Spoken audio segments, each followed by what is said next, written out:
Okay, hi everyone. I'll be making a refutation on Ethan Kim's topic, which was capital punishment.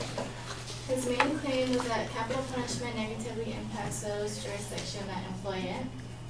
And his first claim is that death row inmates require more funds from the state to impose these punishment.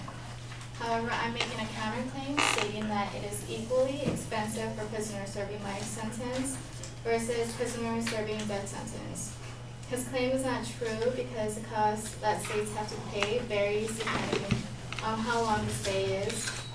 It also depends on how many appeals the inmate may require, ask, or be granted.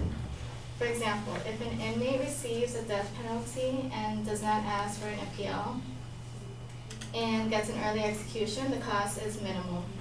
To back this example up is the United States versus Timothy McVeigh in the 1995 Oklahoma City bombing. He killed 168 people and injured 680 others. He asked for a fast execution, waiving his appeal, and being executed 4 months after being sentenced. In addition, it would require a lot less funds if states release the nonviolent offenders serving time all over America. This would make more room and less expenses for the states due to them being able to focus on convicting the rightfully convicted death row inmates. His second claim was that capital punishment create a strain between the relationships between citizens and state. I agree with this claim. However, I would like to provide more reasoning to his claim, stating that 1 in 25 that are sentenced to death are innocent, according to the proceedings of National Academy of Science. In his report, he claimed that in 2001, the New Jersey Supreme Court released a report stating that it's more likely to proceed with a death penalty if the victim was white. However, I would like to add that the new statistics showing that 31 new death sentences were given in 2016, and it went down to a 37 decline. He also stated that the low-income inmate does not have to spend, he also stated that low-income inmates does not have the money to support themselves considering the amount of money spent on defense and appeals to court. However, a lot of inmates who are convicted due to public defenders are being overworked and having multiple cases. They do not have a lot of time to defend their inmates properly. And lastly, his third claim is that life without parole would be a better alternative instead of senseless killing. And I agree with his claim. However, I would like to add that instead of killing innocent people, that is a decision that they will never be able to reverse if someone is wrongfully convicted, serving life without parole versus being executed. In addition, they will still have an opportunity to work on appeals, and if they're truly innocent or suffer from a mental illness, as many of the convicted serving on death row are, it would stop the states from executing inmates that may not possess the ability to make a different or better decision. This would also be an opportunity for some inmates that have truly changed or have been rehabilitated. And lastly, they could have some type of relationship through correspondence with their children and family members.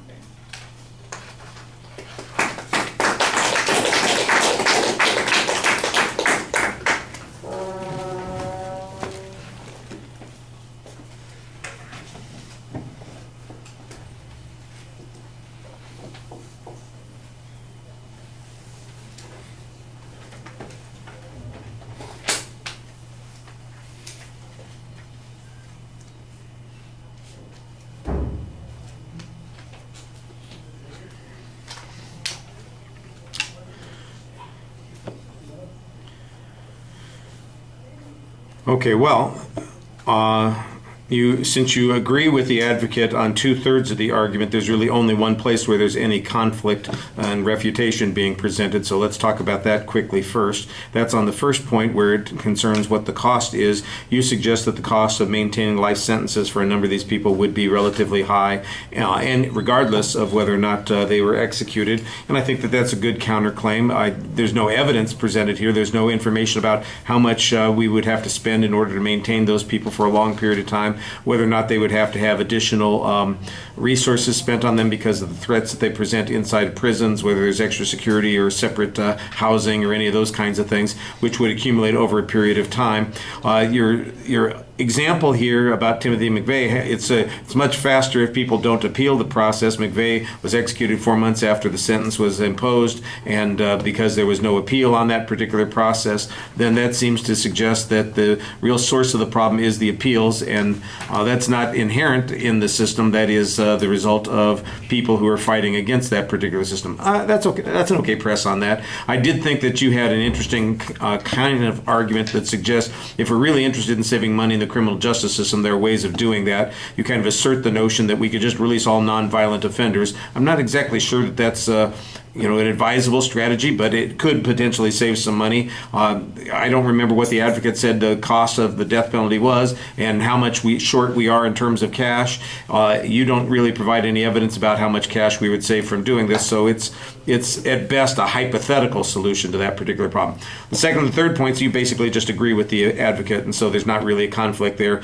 In fact, you sometimes try to provide better evidence or an additional reason, more backing for their claim, which is contrary to the purpose of the assignment. And like I said, it's drawing the analogy to the courtroom. It's like the defense attorney standing up and saying to the prosecutor, hey, you forgot to present the blood evidence that shows that my client is guilty also. And don't forget, here are 2 other witnesses who saw my client do this. Why aren't you calling on them? That would prove that this is really a bad thing. I think those 2 points miss the point of what a refutation is. All right, thank you.